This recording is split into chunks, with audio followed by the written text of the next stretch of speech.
and the fact that he left in a situation of advanced idea, or the suggestion that he was much older than he claimed to be at the time when he Chief Justice, and therefore that his age may well have been falsified. I'm sure that those are not the only instances, and the question, if we were to investigate the age claims of a lot of people on the Nigerian bench, we may be in for serious surprises, which then raises the issue: if a judge has got to the judiciary by falsifying their age, what else can they not falsify? So this is not just about politics. It's about, as Henry said, the ethics in government, the ethics of public life, the values that we are prepared to encourage. And going back to your question mindset, we say, well, these issues are okay. If it is your uncle, will you also say that it is not okay for your uncle to falsify their age in order to become a judge? If it is my uncle, am I prepared to stand my ground and say my uncle should not falsify their age? At this particular, as I speak to you right now, I know a state chief judge somewhere in southern Nigeria whose younger brother died at the age of 72 2 years ago. Now, the retirement age for judges is 70. His younger brother, the one where he's senior, died at 72 2 years ago. The man is still serving on the judiciary. Okay? Now, I'm not saying, I know the state chief judge, but what am I going to say? If the lawyers appearing before them who know the story and who know the reality are happy to do it, then I have to pick my battles, and every one of us has got to pick the battles we are willing to fight. Which gets me back in many ways to Henry's question, how the judiciary is configured. The Lancaster House negotiations in 1953-54 started in Lancaster House in London, ended in Lagos in 1954. Raised that question, was where these issues began, the question of decentralization of courts. So they wanted to regionalize courts at that point.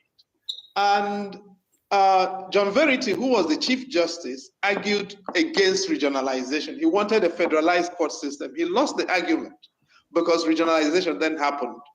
And the consequences of regionalization have trickled down over the years and through the generations down to where we are. The first major consequence, of course, was the Western regional crisis. Adegbero and Akintola. Adegbero and Akintola was essentially the whole Western region, Awolowo state of emergency, Awolowo trial state of emergency thing, was a crisis ultimately of judicialization of politics. Okay, and that crisis actually began with the trial not of Awolowo, but of J.S. Tarka in 1961 for treason. Why was J.S. Tarka tried? Because he formed a political party that did not want to do business with the Northern People's Congress, which was ruling in Northern Nigeria, and preferred instead to go into an alliance or into a relationship with Obafemi Awolowo and his action group. And ultimately, that was why Tivland suffered emergency. J.S. Tarka was tried, but because the judge stood firm, J.S. Tarka was set free. Government learned its lesson. The next time we prosecute somebody on our terms, they are not going to go free.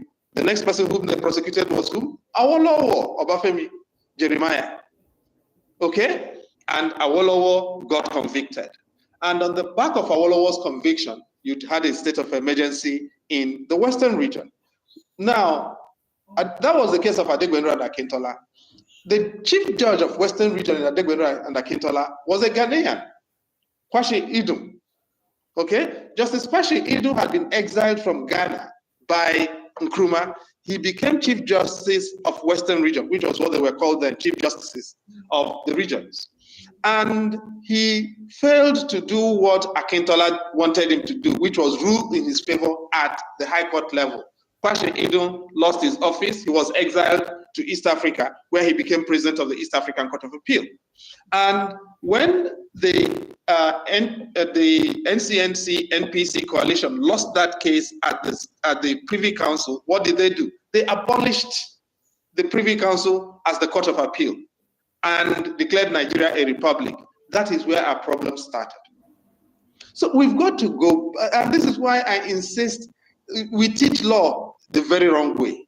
We go and do doctrine because we think judges are saints, and we fail to understand the undercurrents that dictate the things that judges do. It is those undercurrents we've got to focus on, and which is why I like to insist on unraveling those undercurrents, because when you unravel them, it is easy to see how the things we glamorize as lawyers actually were political choices that were imposed through judges. And yet we teach it to young people as doctrine. And that doctrine over time then programs us into the kind of helplessness that we find ourselves right now. So will the decentralization of courts necessarily help? I don't think it will, because most state chief judges have abdicated their courts to the state governors. And we don't have, unlike the United States, we do not actually have state courts and federal courts. Now you have state courts, every judge subject to central NJC discipline. That's number one. Secondly, every judge wants to go to the Court of Appeal. So the incentives to Koto to make sure that they fall in line are very heavy. And it is that hybrid system of a centralized, decentralized system that creates these incentives that gear us towards all manner of sillinesses. So if you go to, let me give you the example of the last set of federal high court appointments that Chief Justice Ariwoola did. In that set of appointments, he had his son there, right? But he was not the only person. Pretty much every other member of the NJC got an allocation of appointment, apart from those ones who explicitly said no. So Olumide Akpata, for instance, who as president of the NJC did not give himself a judicial allocation. But Olu is an exception, right? Now, if you go around and look, take Ogun State. The chief judge of Ogun State was a member of NJC. Her nephew, who failed the exams, her nephew, who failed the computer test, got in ahead of the people who passed the computer test. That is how bad the situation is. When people who fail the tests cannot become the people who win through to become judges, what do you expect? Let me yield, because I may say things here that people will find worrisome. But these things are not secrets. All right, thank Prof, please don't yield. You can say those things. I go try. Say the one way. I'll just say 1%. If Henry, if you want to know more, I think some of these things are written in the book. Some of these things are in the book, the Selectorate. So please, the book, if you're interested in getting this book, please reach out to Prof. Chido Dinkano, and he would direct you on how to get the book. Thank you very much, Prof, for your wonderful submission. Let me read out some of the questions here for you, sir. If Henry said, Prof, can you clarify Professor Peter Oban's case, convicted for rigging the 2019 election for Godswill Ababio with a 3-year sentence, yet reportedly free before serving his full term? I don't have the details. I don't want to speak about a case I don't know. I only read today that he didn't serve the prison term. I'm asking questions as to what transpired, because I don't want to make claims that I cannot stand up behind. So when I get the answers, I would certainly be able to form a view of the matter. At the moment, I don't have enough facts to be able to form a view of the specifics of that particular case. All right, please, if anybody have any question, please put it on the comment section. And if you want to be part of the conversation, kindly request for the mic, and I would pass the mic to you. Prof, I will come back to solution. What else can we do? Because as you try to explain it, a lot of people are still finding out, okay, if you're saying that you're being threatened, then someone like you have been threatened. Or some people will say, okay, do I come in then? If Prof is being threatened, is my life going to be safe to be a part of it? So what do you want the citizens to do? What do you want the opposition in quote to do?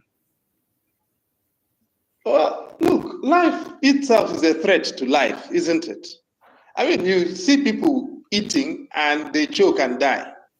I mean, what's his name? Caleb Olubolade died when? Yesterday or 2 days ago. He went to play lawn tennis, Abi, the former minister for special duties and governor of military administrator of Bayelsa State. He went to play lawn tennis. He died there. You see some people, they go in with their spouses. They don't wake up. They die, trying to produce children. So everything in life is dangerous, and everyone has got to make their choices as to what kind of danger they can cope with and what kind of danger they cannot cope with. If you are alive, you're old enough to die. So that's I long ago accepted that all of us are mortal and none of us has control over when we die, how we die, unless, of course, you choose to take your own life. And so those things don't worry me now. If people want to threaten me on whatever platform, they're welcome to do so. Now, and this is why I quarrel with both Atiku Abubakar and P2B. And I'll continue to say it. I know that I take a lot of abuse for that one too, because, for all manner of things. But I'm unwilling to forgive Atiku fully, or indeed at all, for not going to Rivers State in 2023 to campaign. And P2B, this renegade priest in Benue State, telling him, I cannot guarantee your safety. Who is the priest who cannot guarantee the safety of his own people? And Peter runs away and then starts going to Twitter. I'm sorry, we cannot run a country like that.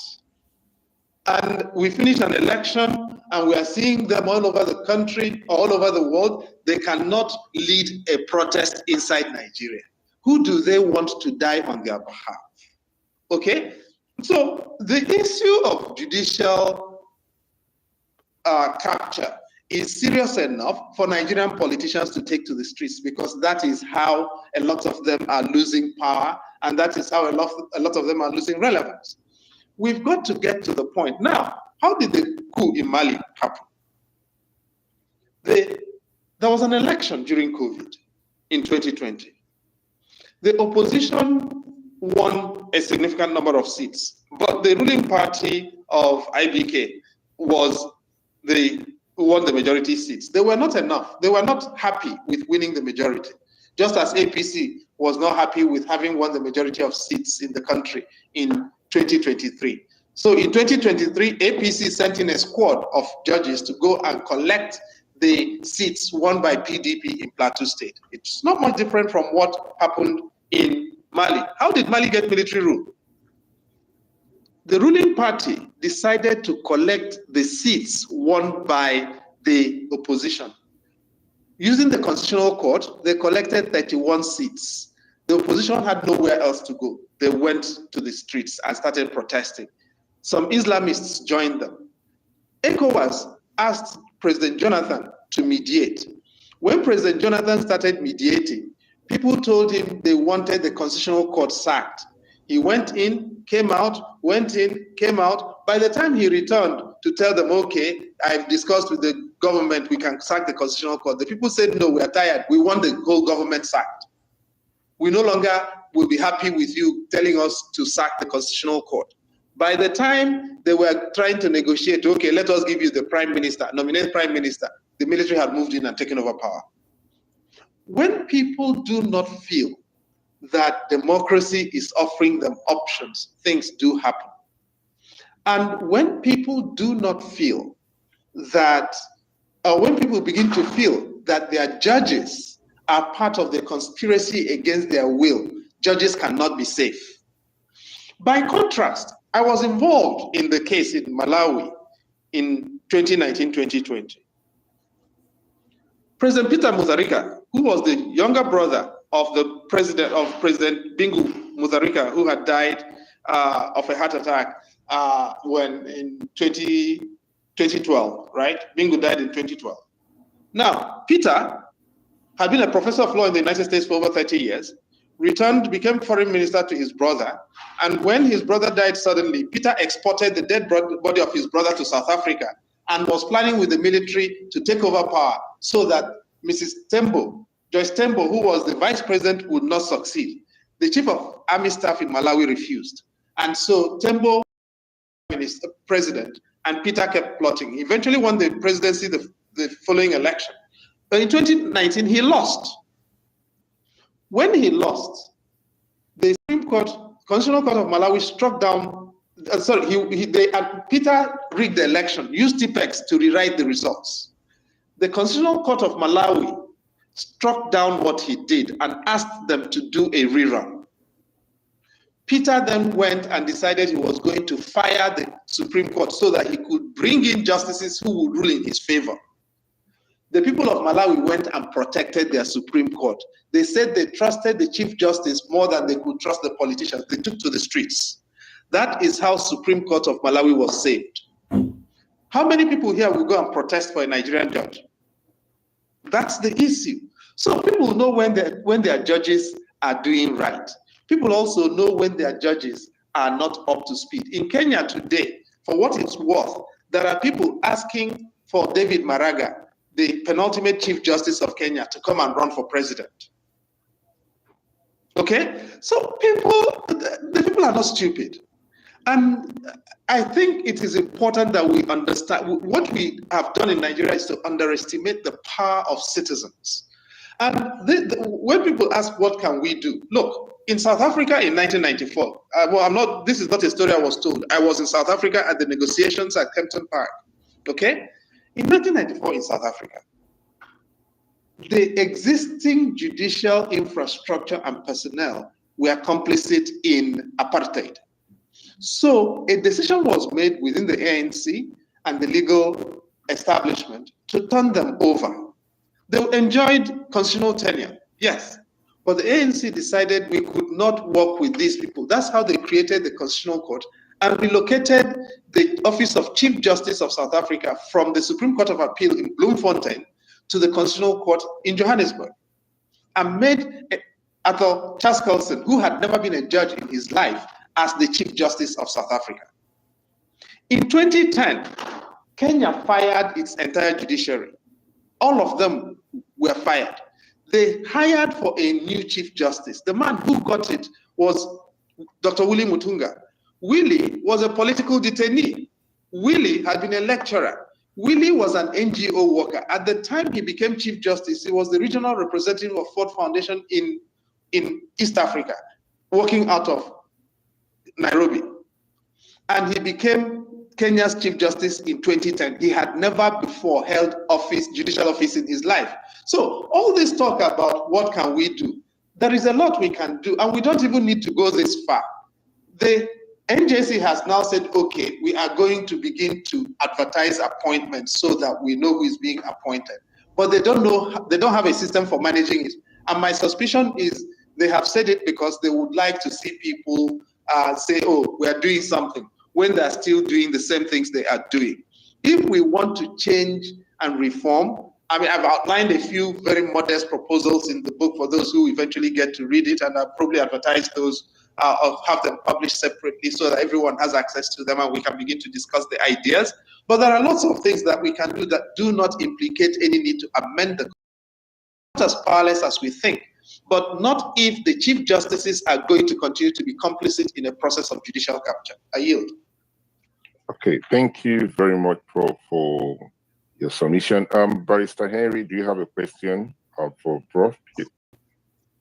Prof has been speaking for a while, but I have just one short question for Prof. Well, the question, I think the answer will be short, but then again, to Prof. Prof, do you think this is just I'm just curious to know, do you think that we're exporting this selectorate system to other parts of West Africa? And are there long-term consequences for our sub-region? The answer is yes, of course we are. The latest, of course, is Ghana. And some of you will be following what is happening in Ghana. The Chief Justice, Madam Tokono, has been suspended and is obviously not going to be coming back to office. And if you look at what the immediate past president of Ghana, who, by the way, used to be a president of the GBA, the Ghana Bar Association, did, you will understand why. I like, as lawyers, of course, most of us feel instinctively protective of judicial tenure, and who would, we should.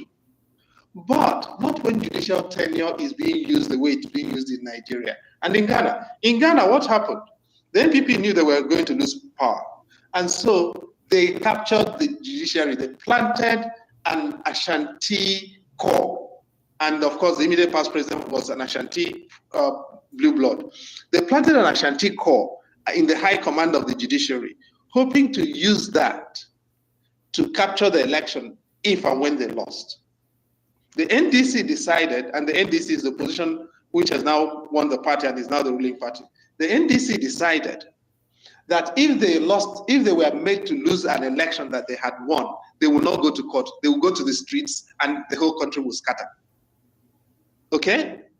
And so all manner of things were happening. And in that period, the Supreme Court of Ghana under Chief Justice Tokono started producing judgments that are like the laughable things that our Nigerian Supreme Court is producing. I mean, some of you may have read just about Professor Sage, who is no sympathizer of the opposition, saying today or yesterday that the Supreme Court's judgment in Rivers State issue was disgraceful.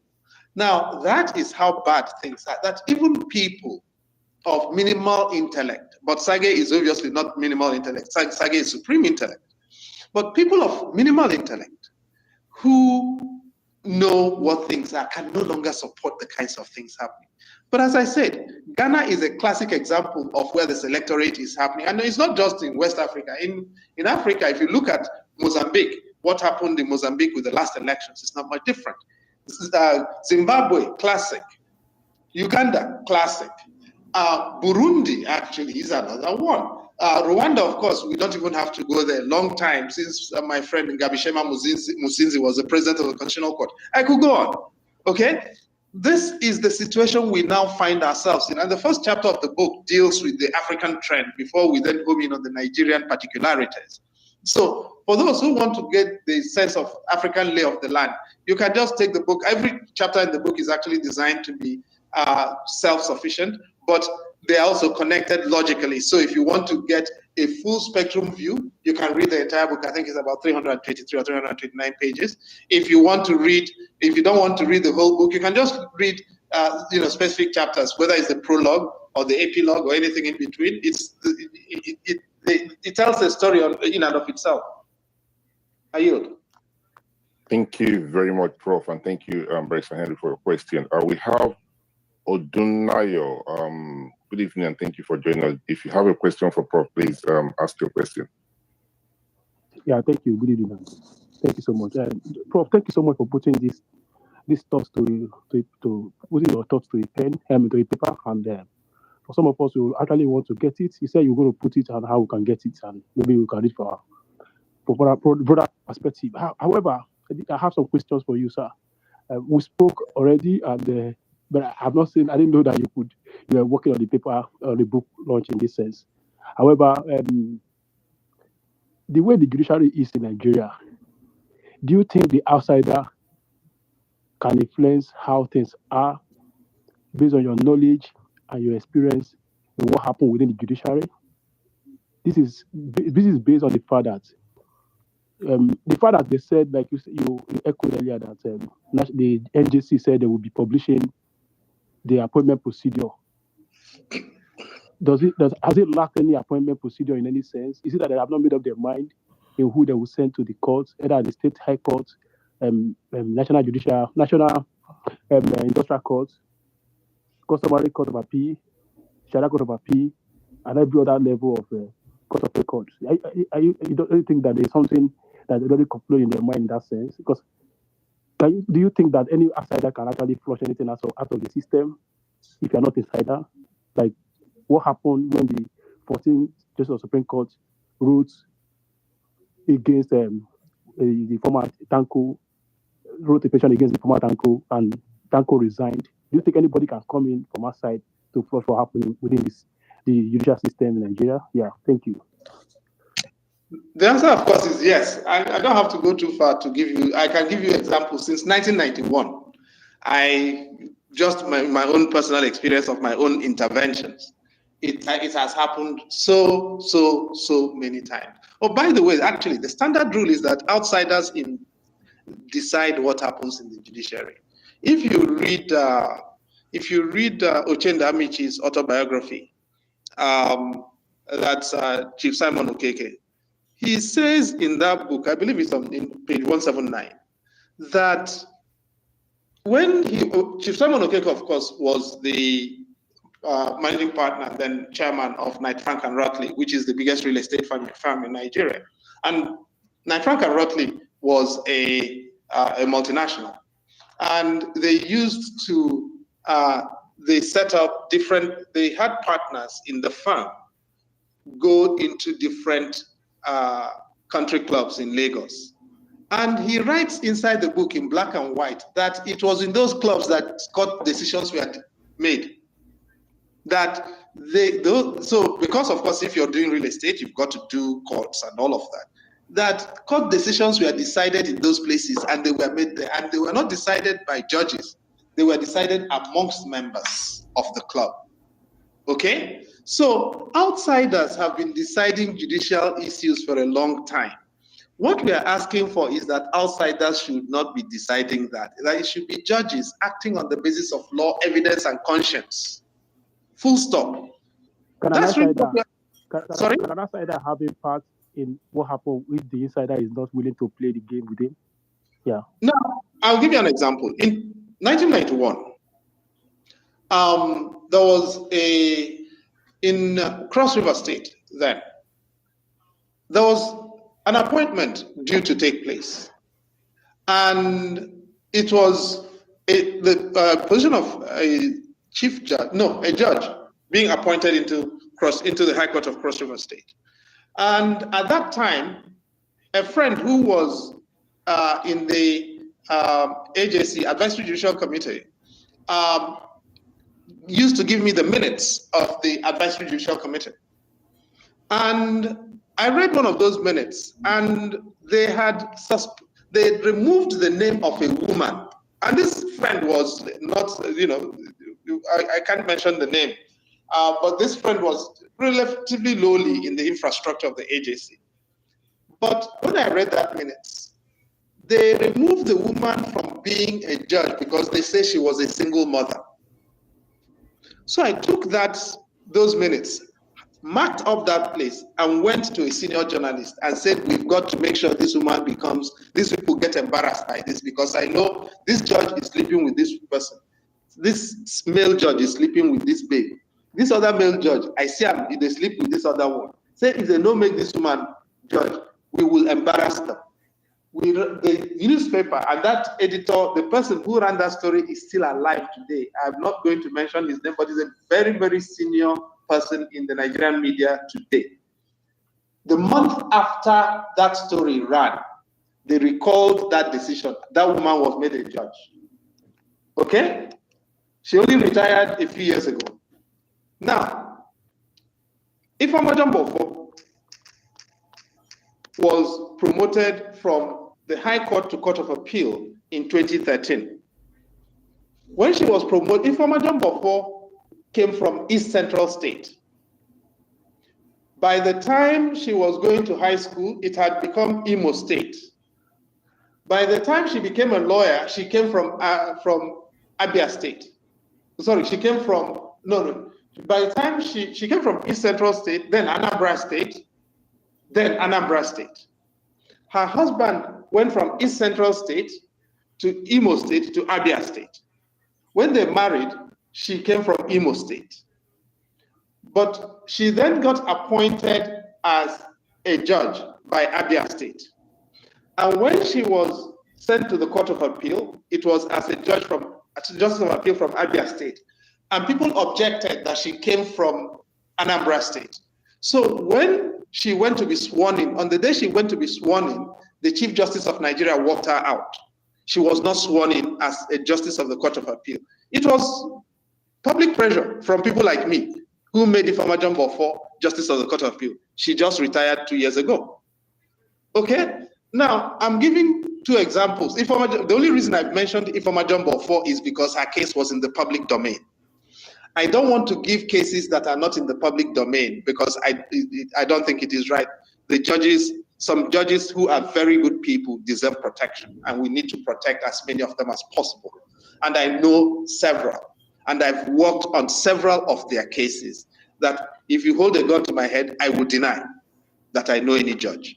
But I've worked on several cases involving judges who, without that, would never have gone forward.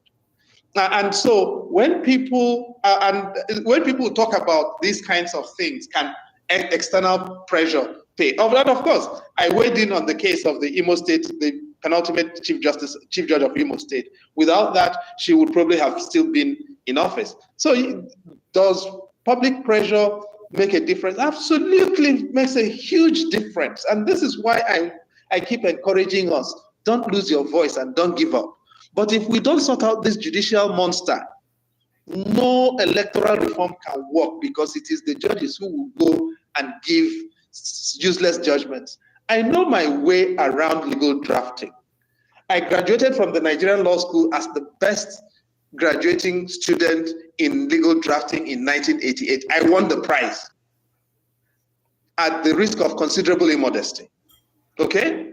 Now, I know my way around legal drafting, and I see a lot of kids telling you, "Oh, this is what we want." There are things you don't write into legislation because when you do, you undermine the viability of the legislation. Now, anybody who knows legal drafting will tell you that the donation of power to regulate the elections in Electoral Act 2022 was classic and it was near perfect drafting.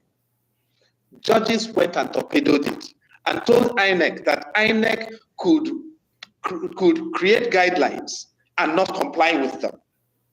Now, any student of administrative law will tell you that that fails administrative law. The doctrine is the doctrine of legitimate expectations. There are better lawyers here than I could ever hope to be, but you don't need to be a classic lawyer to know that whether it is Wednesbury rule of unreasonableness or whether it is the doctrine of legitimate expectations, administrative law renders the the jurisprudence produced by the Supreme Court on these issues totally meaningless, totally laughable. It's beneath risible. So let's encourage ourselves. This thing is not as hopeless as it is, but we do need a critical mass, and that is why the book. That is exactly why I decided to write the book. Let me yield at this point. Thank you. Yeah, Sorry, Odunayo. We have somebody hosting this space. If you want to ask more questions, please do raise your hand so we can pass the mic back to you. Thank you for your question. I can see you raising your hand. Please do hold your thought for a minute. Prof, I have a question here from someone on my DM here. He's asking, how much is the book? Frankly, I don't get involved in pricing, just as a matter of principle. I have never done pricing in my life. It's deliberate. I can actually can I put a price on it and sell it and make money from it? If you want that, please feel very free. But I don't do pricing as a matter of principle. All right, so I will buy it and resell it. So, okay, thank you very much. Thank you, sir. We do have, please, if you have any question and you're not able to come on the spaces, can you put your question on the comment section?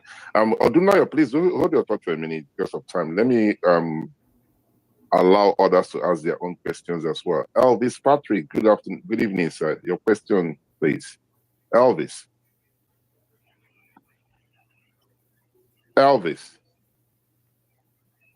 All right. It appears Elvis is not here. Then I will pass the mic to Galba. Galba, good evening. Your question, please. Good evening, myself. Good evening, Prof. Good evening. I have this question, and it worries me a lot.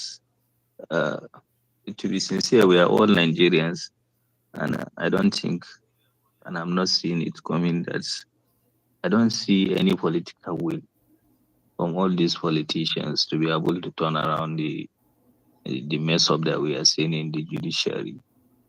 And even the judges, the judiciary itself, I can say over 80% or 80 something percent of them to 90% are not ready to change in one way or the other from my own perspective.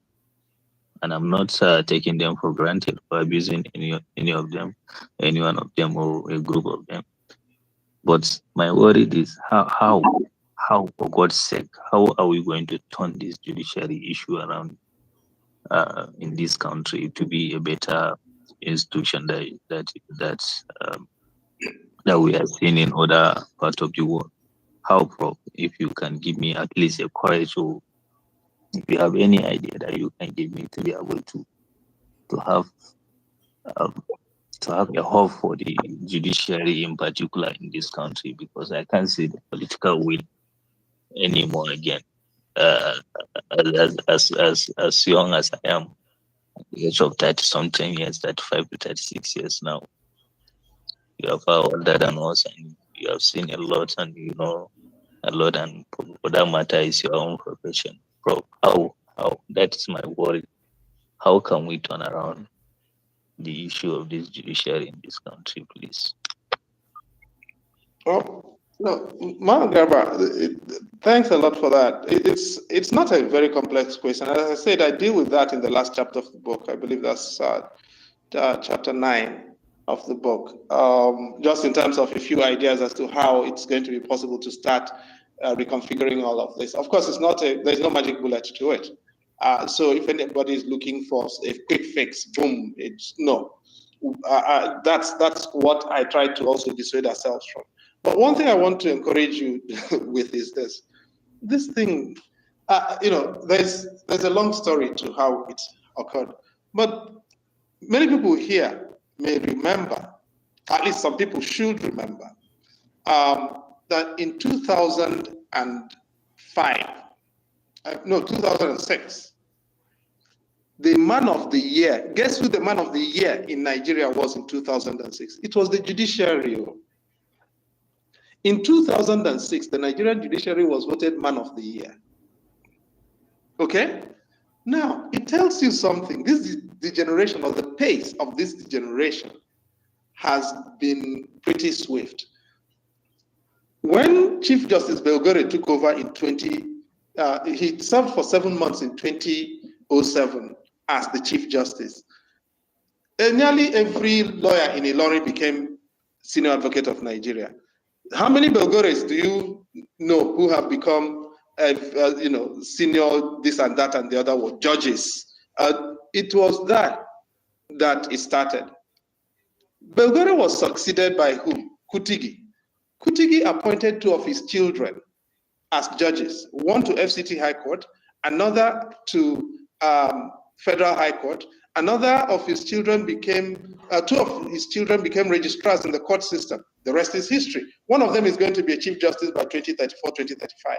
He has already got on the Supreme Court. Okay? Now, this is the thing. The former governor of Rivers State, wife is a judge, daughter is a judge, daughter is a judge, another daughter is a commissioner for health. If you now look, they are rewarding one another. And if you go to the National Judicial Institute, the children will actually tell you that this is their own cocoa farm. That they are entitled, that from here, they are going to there and everywhere. If you look at the biography of the son of Justice Ariwola, who is now a judge of the Federal High Court, you will understand how this cocoa farm mentality has ensued and how recent it is. So I don't think we should give up hope and say, oh no, nothing can be done about this. No, is it possible to craft a way around being able to start doing something about it? Of course it is. But we cannot do it with one voice in the wilderness or 2 or 3. This space is alone. As I'm speaking here now, there are over 450 of us on this spaces alone. If we could just get 20% of this 450, and every one of us starts multiplying, over the next year, we will create a force. And when we create that force, it becomes a civic force that NBA cannot capture. NJI cannot capture it. APC cannot kill all of us. PDP cannot drown all of us. That is what we need on this particular matter.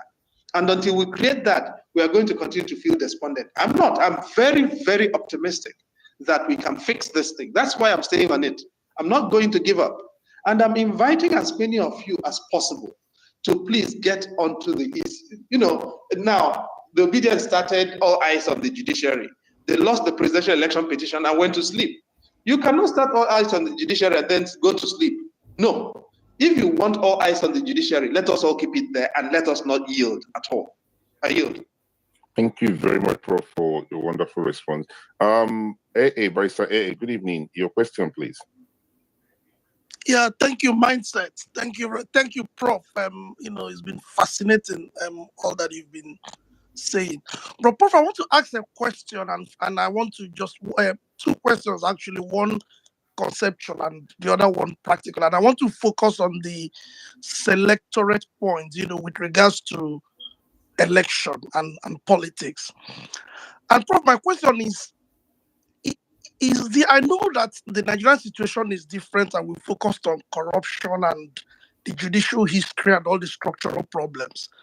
But this issue about the judges, supplanting the electorate and the citizens and then delving into the realm of politics and essentially almost hijacking and dictating the political process. Is there like a global trend, even though Nigeria could be sitting on a place of its own, but generally is there a global trend? Because the reason I ask is, I know, and I know you would know him, Justice in the UK, Jonathan Sumpton, who is a historian that became a Supreme Court judge in the UK, wrote a book, The Trials of the State. And the central thesis of that book, essentially what you are dealing with now, Prof. And he's talking about the way the judiciary and the judges have nearly taken over the realm of politics and dictating a number of things. Then you go to the US, you see that, legal scholars are also talking about it. So could there be anything about contemporary politics that actually contributes to it? I know that Nigeria has its local peculiarities. Prof, if you can address that one. Then the second question, Prof, is where do we focus? Because I see from your diagnosis, I think there are two problems that I think I gleaned from what you said. One is that there's structural problem, which arose through our judicial history and development. But the other one is ethics. So if we were to put these two side by side, where do you think we need to focus as the short-term intervention? Is it the structural problem or the ethical problem? If you can take this, Prof, please. Thank you, sir. Well, thanks a lot, my brother. Fantastic questions, actually. Now, again, the first chapter of the book tries to frame this issue in comparative terms, and part of that is examining precisely the first question you posed. Now, if you look at the United States, of course, the United States system is somewhat unique in the way it operates with the party systems and judicial appointments. Although it's only after the Robert Buck appointment in 1987 that judicial appointments got toxified. First Buck, and then, of course, Clarence Thomas's succession to Thurgood Marshall in 1991. Correct? So if we look, so the US system, I think, is unique and has evolved in its own way. But then again, you've also had crossovers in many ways, haven't you? So if you go back to the history of the US Supreme Court, you'll see that, L. Warren, who ran, by the way, for the Republican ticket against President Eisenhower, became Eisenhower's nominee to the office of the Chief Justice and basically transformed the US Supreme Court in public imagination. And Warren Burger, who succeeded him, was a Republican as well, but really center-of-the-road Republican. And, you've had justices, actually. Harry Blackmun came to the US Supreme Court as a Republican and ended up a very celebrated liberal. He was the justice who wrote the judgment in Roe v. Wade, which most liberals would not have written, by the way. So now, But the US Supreme Court was invited in Bush v. Gore in 2000 to write itself into election decision making. It said no. It actually said that courts should be careful about protecting the design. If you read that judgment, that judges should be careful about protecting the design of the US Constitution, that sovereignty belongs to the people. The Indian Supreme Court has looked at that same issue and taken exactly the same position, that courts should not be the people deciding who wins or loses elections and computing votes and declaring numbers. That what courts should do is preserve the framework of rules with reference to which such decisions are taken. And if you go back to read the Babalaki Commission report, which investigated the FEDECO and submitted its report in 1986 based on the 1983 elections, you may know that Babalaki Commission, Justice Babalaki in that report explicitly said that if a court invalidates an election, it should send it back to the people for them to decide. Go back to what is it? I think it's Onohan INEC. Aniagolo said exactly the same thing, Justice Aniagolo. If you go to Uwais panel report in 2008, they said almost exactly the same thing, that the decision as to who becomes a winner of an election should not be computed by judges. That, I think, is the underlying issue here. That once judges begin to be the people, and you're right in referencing Jonathan's assumption, he also makes that point in his more recent book, Law in a Time of Crisis. They are looking at, in which he looks at the role of the law in the context of COVID. And he says, no, the law should go so far and no farther, right? Now, if we contrast that with what our judges are doing in Nigeria, the overreach is beyond the call of duty. And this is really about returning the judiciary to what the judiciary should be doing, which is what? Addressing the cases that involve ordinary citizens, not being fully immersed in calling the winners and losers of elections and making money off of that directly. As we speak, the Indian judiciary is experiencing a small crisis. Why? There was a fire in the house of a judge. And the fire service went there. As they were evacuating, they found a lot of money in the house of the judge.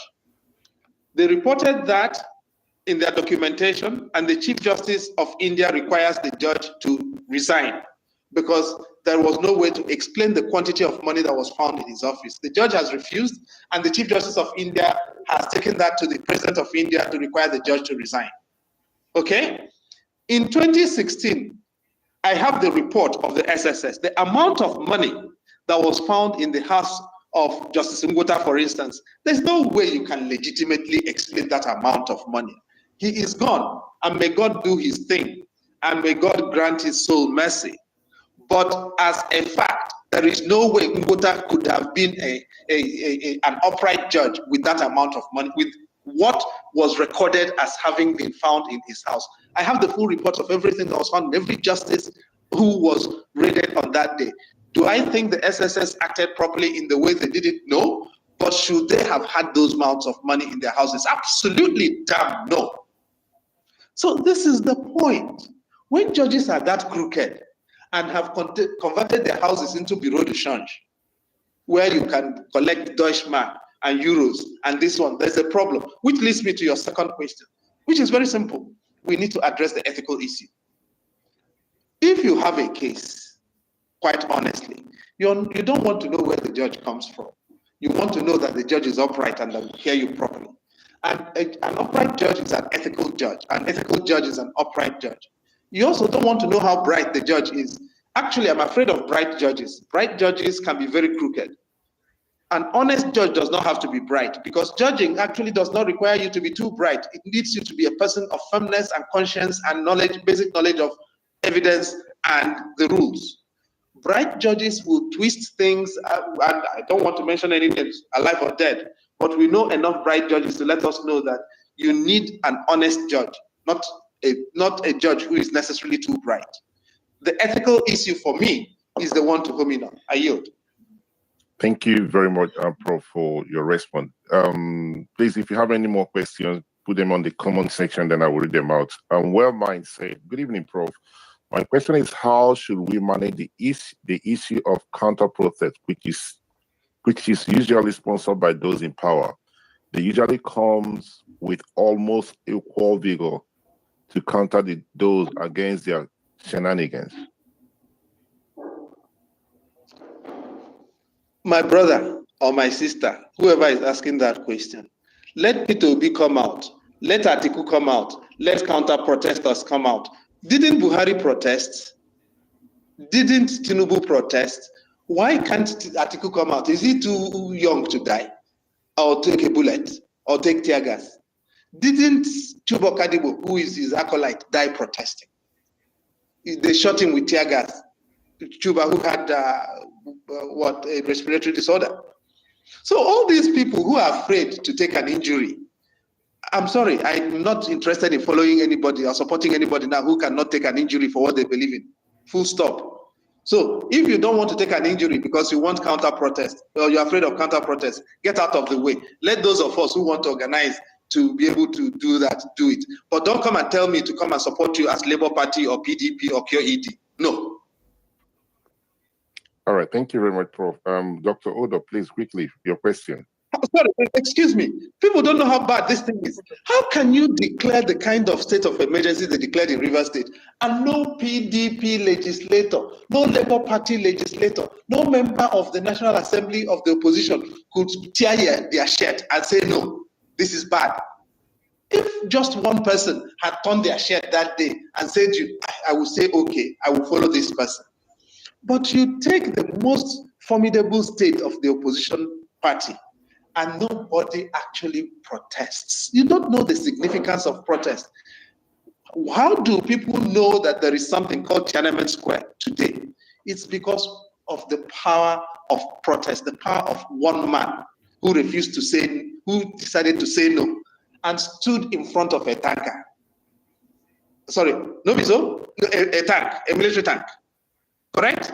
The tank could have pulverized him, nobody, but the courage of somebody standing in front of a tank overpowers everybody. This is the point about this thing. We don't understand the power we have, all the grammar we are speaking, why do people remember Gani Fawebi?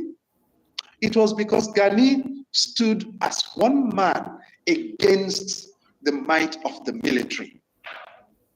The civic might we have, we refuse to understand.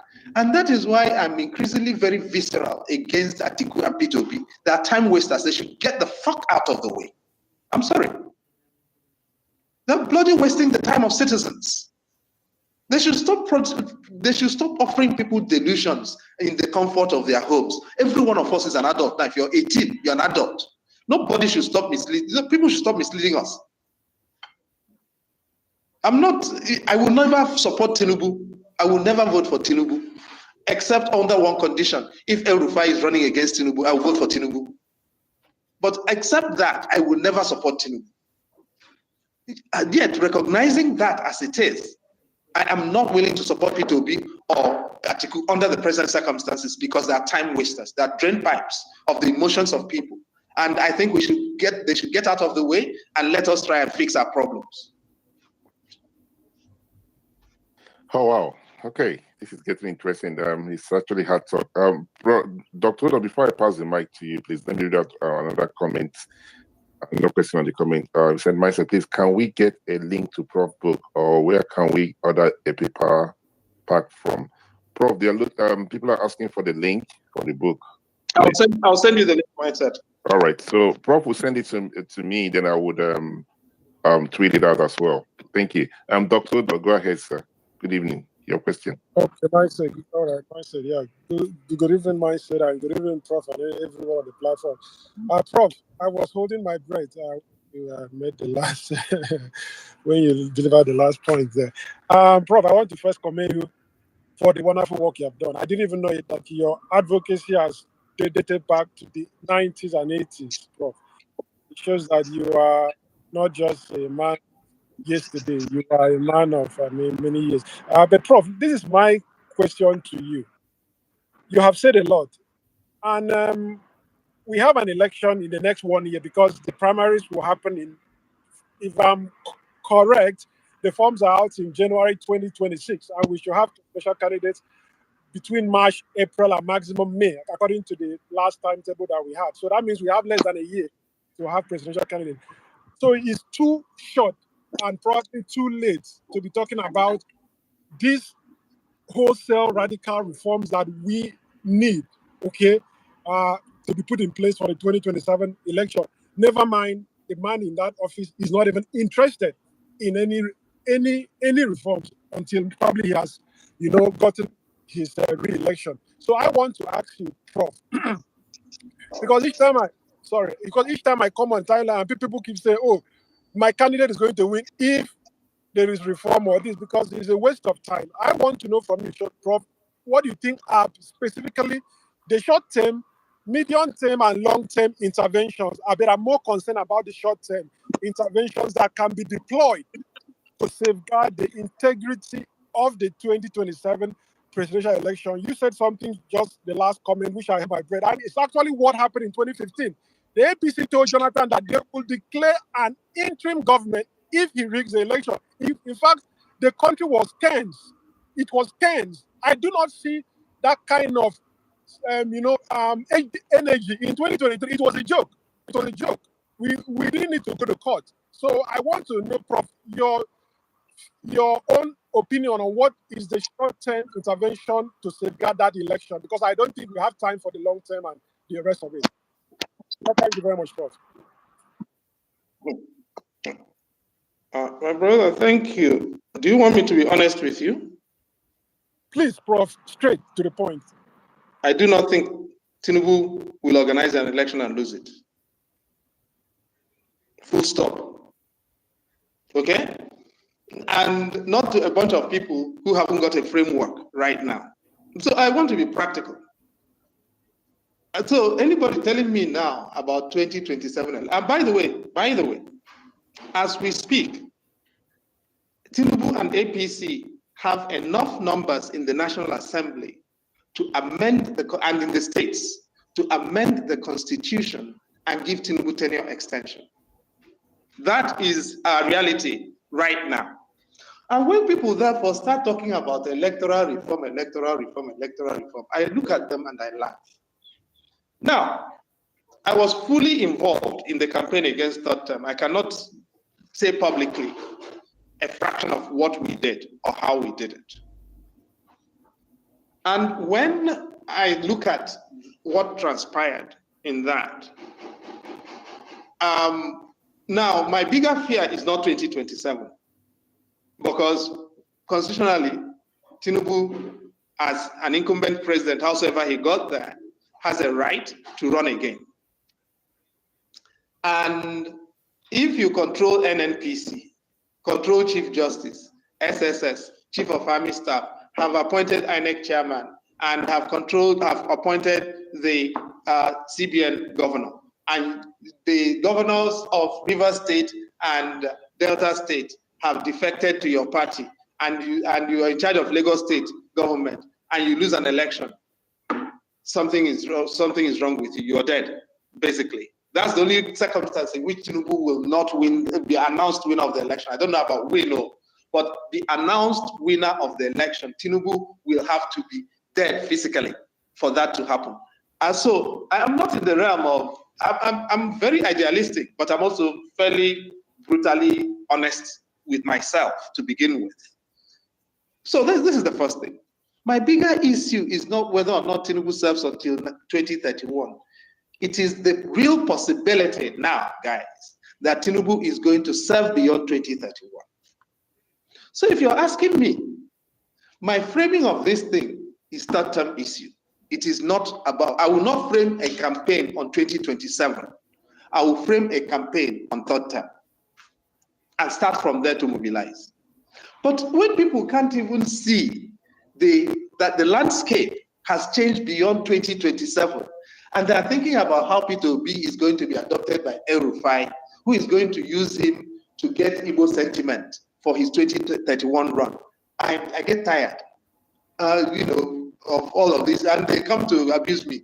Anybody can abuse me, or I'm used to being abused, and I'm very comfortable being abused. But the idea that of the obedient, my obedient friends, right? I'm not obedient. I'm a skeptic by definition, and I don't like hero worship. So every person has got to be subject to criticism and accountability, and that includes P2P, and that includes Atiku, that includes Tinubu, that includes myself and everybody. We've got to be brutally honest with ourselves. If people cannot see that Peter does not have a pathway to the presidency with El Rufai, and they're celebrating Peter meeting with El Rufai and going around, then there's a problem. There is a huge problem. And if that is the way they are going to win power, let Tinubu rule until 2031, and then we'll fix our problems. For me, it is very straightforward. But I'm not focusing on 2031, as I told you. The problem we have has changed hands. We are in PHCN. The problem we have now is a third-term problem. It is no longer a 2027 problem for me. In 2027, Tinubu will be announced winner, whether he's in hospital or he's in State House. Tinubu will not campaign, and he will still be announced winner. That is my situation right now, and I've accepted that as the reality.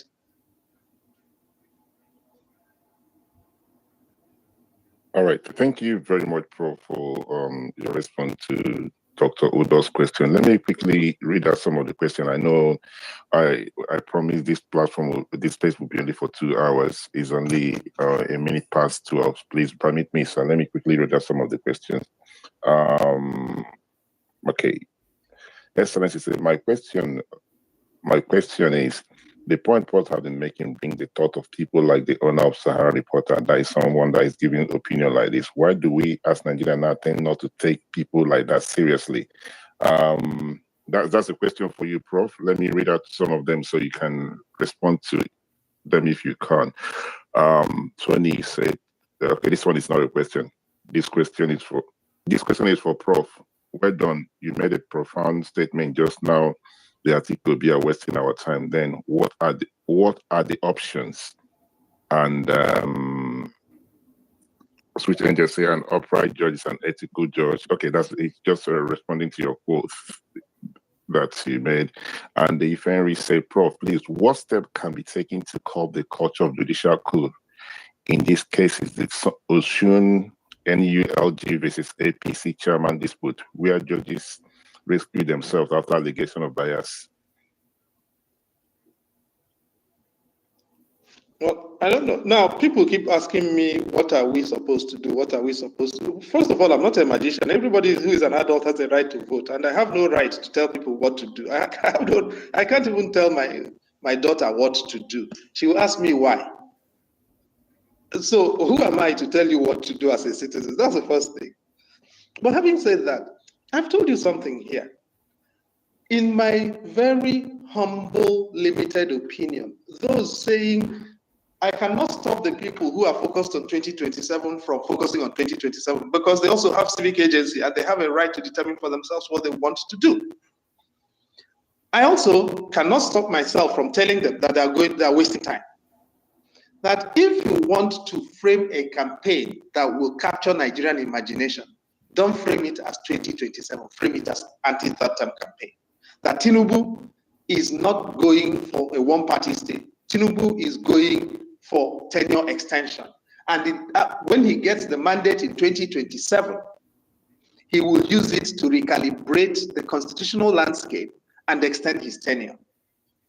When you frame a message like that, you actually are more likely to build an unusual coalition, because the North will begin to think, you mean this man is going to keep us in the cold for more than this? Even their own political landscape will start altering. In the midst of all of that, we are more likely to throw up a new political leadership.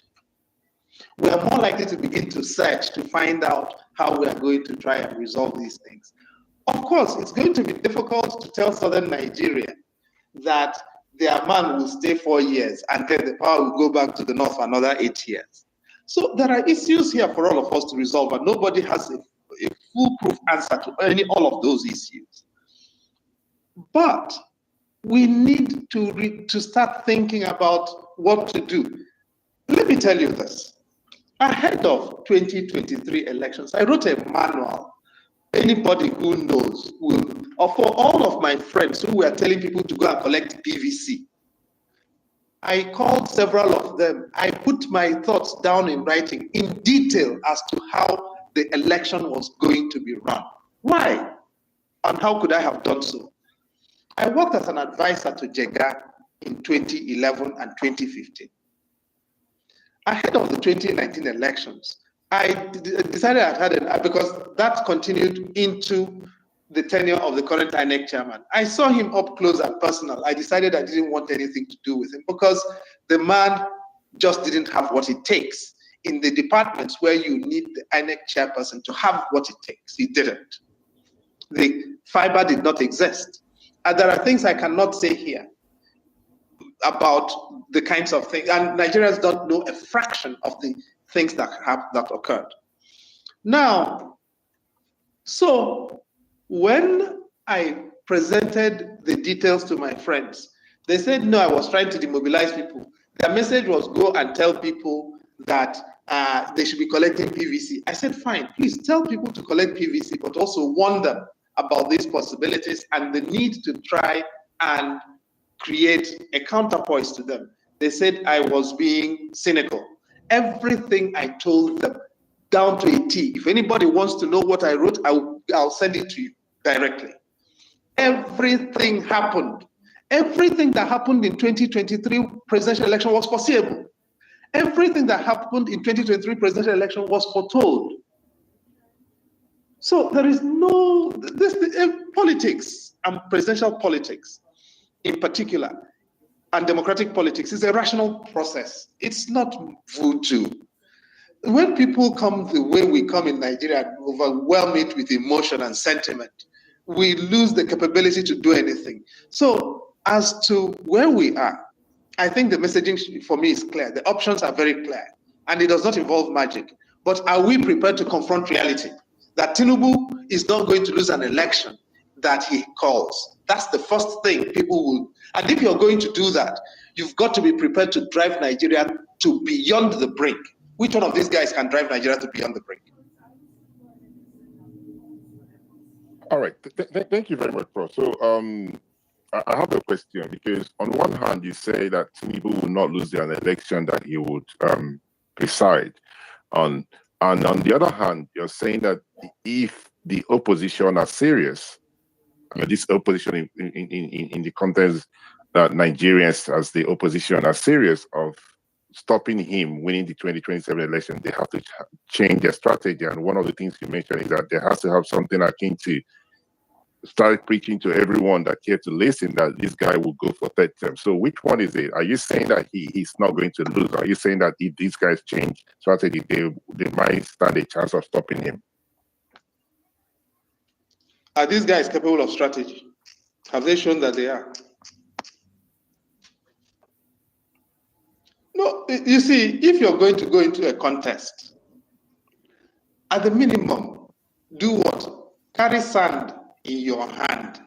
Have you never lived inside village before? Carry sand in your hand now, so that if the contest they get somehow, at least you will carry sand, pour inside the person's eye. Okay? The person will feel there has been a battle, there has been a contest. Right now, there is no contest in this landscape. That's the point I am making. Anybody who does not see that is either deluded or is misleading themselves, or has too much energy to burn, and quite honestly, the person is unemployed. That's what I'm trying to say. All right. Quickly, Ohams, go ahead. Good evening. Your question, please, as we round up.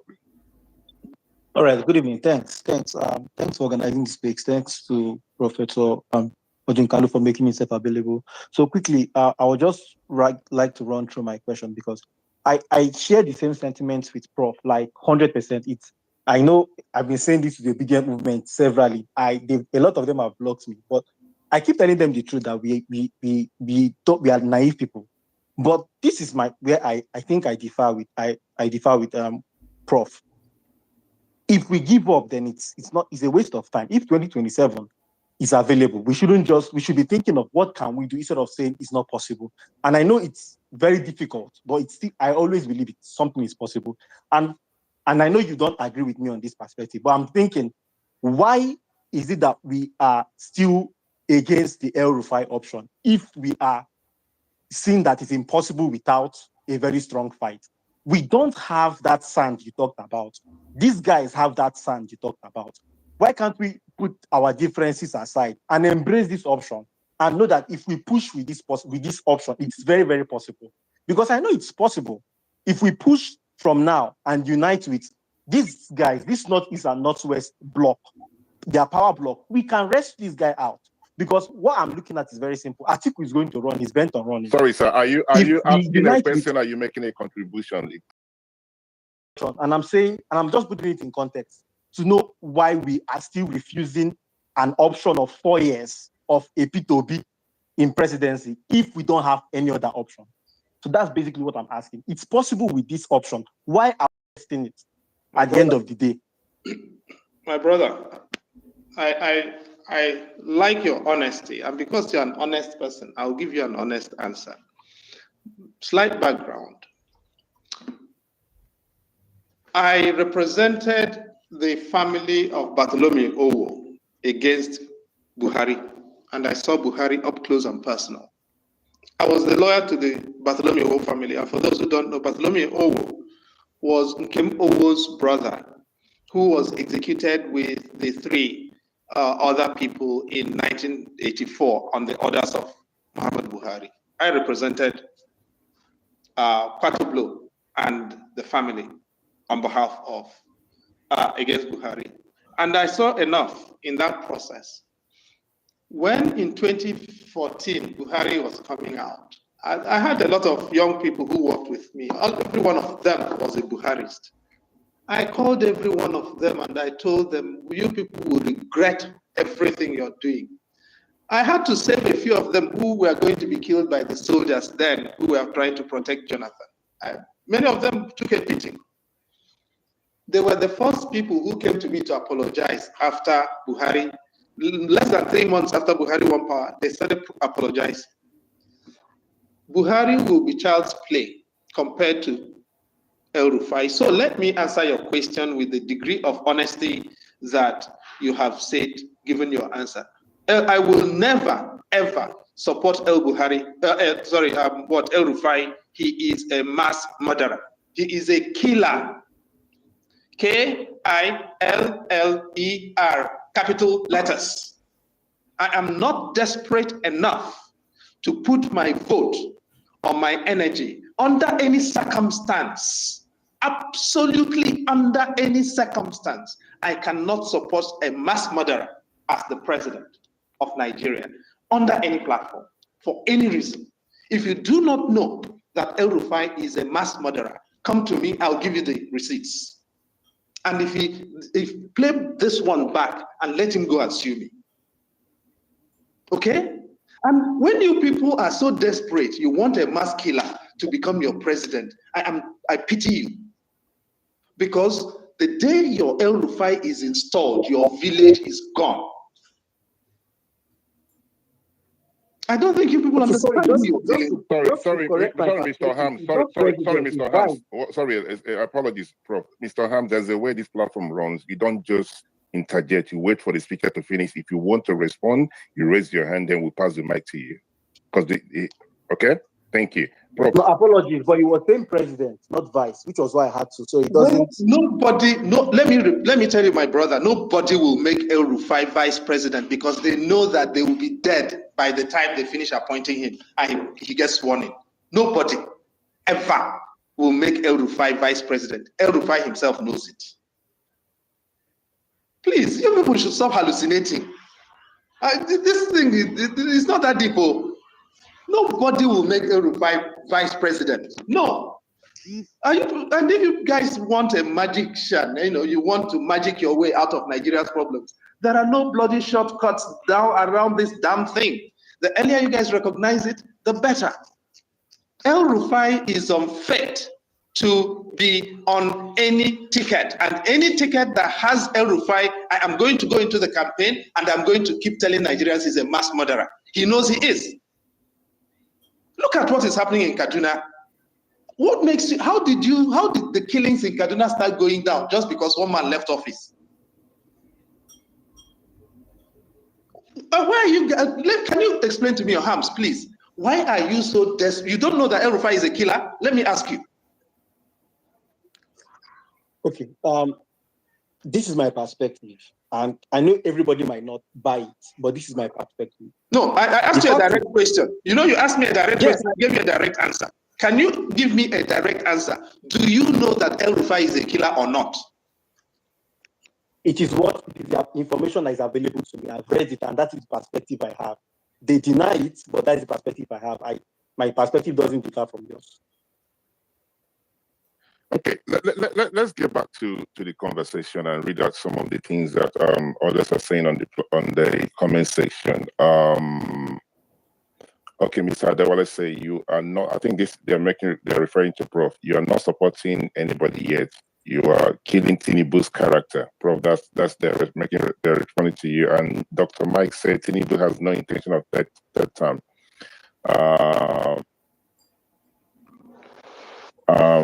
Okay, Joe's question is, Prof, this your last line on 2027 is depressing, sir.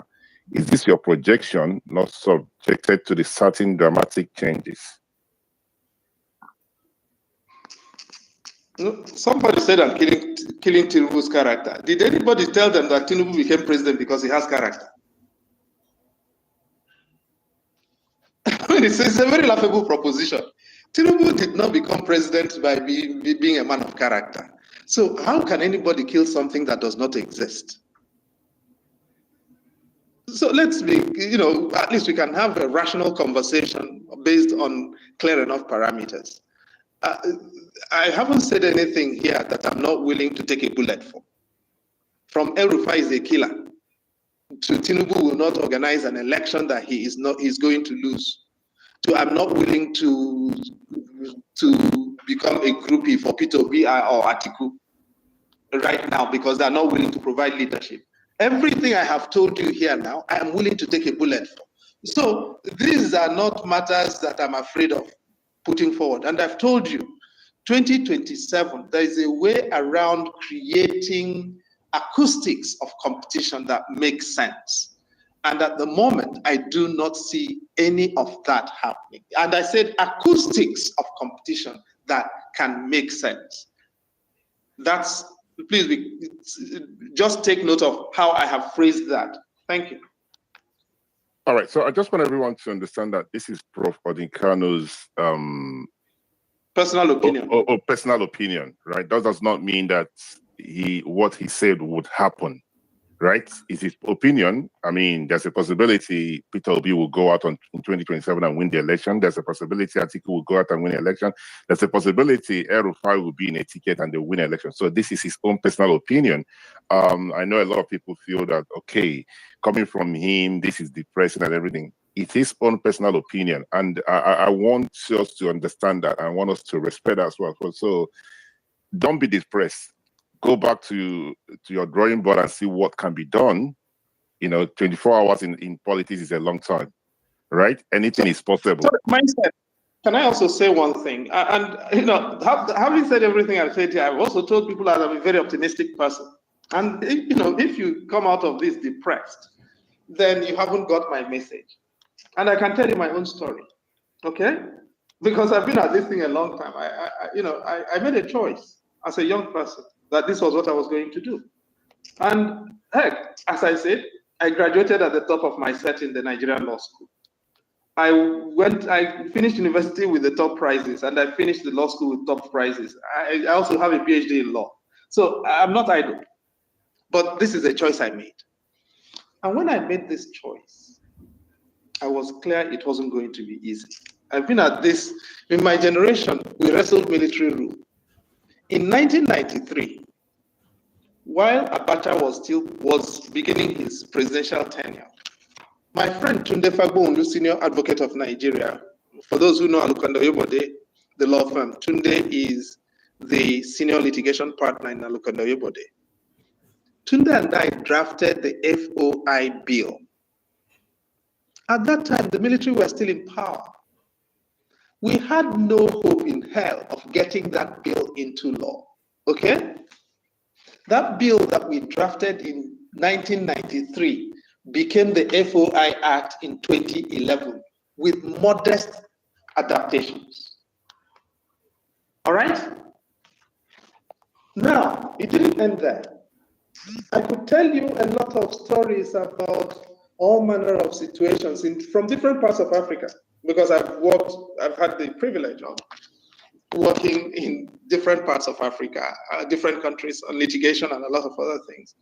In 1997, I represented a man who was stateless in Botswana.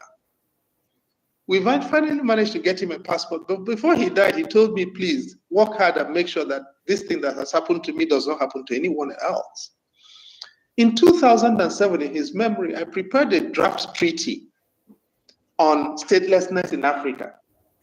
That treaty that text I prepared in 2007 became adopted by African Union as a convention last year in 2024. What am I saying here?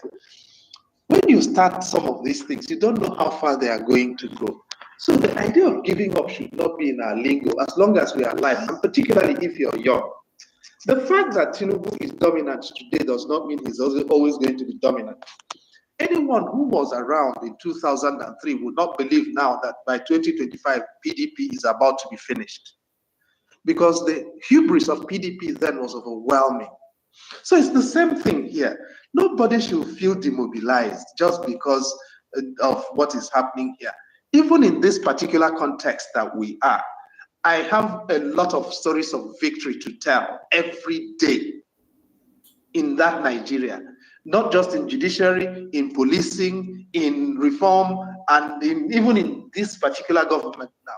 So people, please, if anybody is feeling depressed, I'm not one of them all. I'm very optimistic about my own prospects and the possibilities. But what I am against, what I'm trying to suggest to you is, once you're adult, please do your own reasoning. Don't be anybody's groupie. Hold everybody to account and try and be realistic in your idealism. That's all I'm saying. Depression is not part of the equation for me here. The only thing I see here is grounds for more work and grounds for more optimism and grounds to be a lot more ruthless in the way we conceptualize our possibilities. I hope I'm clear enough. All right, thank you very much, Prof. For those who are still asking about the book, I've posted the link, or I tweeted the link out, and you can still go on Prof handle to get the link. The book is on Amazon as well. Guys, thank you very, very much for all your wonderful contribution. Prof, as always, thank you for joining us. And to my co-host, Barrister Henry, thank you for all you've done tonight, and AA and every other person. Guys, it is what it is, right? This is Prof Odinkanu's personal opinion. I know him. Some of the things that he said, sometimes he said things I disagree, and I have my own opinion. He has his own opinion, and we'll see how he plays out. This is what life is all about. So I don't want anyone thinking that it has to be, his way or no way, right? I've learned something from him tonight. Yes, in as much as it appears that there is no hope, but there's still a room for improvement. Now, if things are not done right, there's a possibility Bola Tinubu will win 2027 and go for 2031. But if things are done right with the limited time, there's a possibility the opposition can still, put the right message out. That is the one thing I'm taking home right now, right? The right message of trying to get the Nigerian people and trying to let the electorate know that if you guys don't do what you need to do and stop this guy winning 2027, There's a possibility it's going to be there, not only 2021. So there is something to learn from this. Nobody should be depressed. Do you think I'm comfortable listening to everything he said? No, but I'm learning from it. That's what life is all about. Would that stop me doing my polling and say, okay, what's the point of doing my survey if somebody have said Bola Tinubu will win the election? Should I just stop what I've started already? I'm not going to stop. I'm not going to stop. So I don't want anyone to give up hope. It's very, very important. Just go back to your drawing board and see what can be done. If you're very close to the opposition, and see what they can do to change the narrative, to change their strategy. It is that important. 24 hours in politics is a long time. Never say never. That's my own, the way I look at life. But on that note, I want to wish everybody well. Prof, thank you very much. Your final thought as we round up, Prof. I don't have anything useful to say. 24 hours in politics is a very long time. Never say never. If I add anything to that, it's an anticlimax. All right. On that note, guys, thank you very much. And I will see you some other time. Enjoy the rest of your evening. God bless you. God bless you. God bless you the most. Thank you.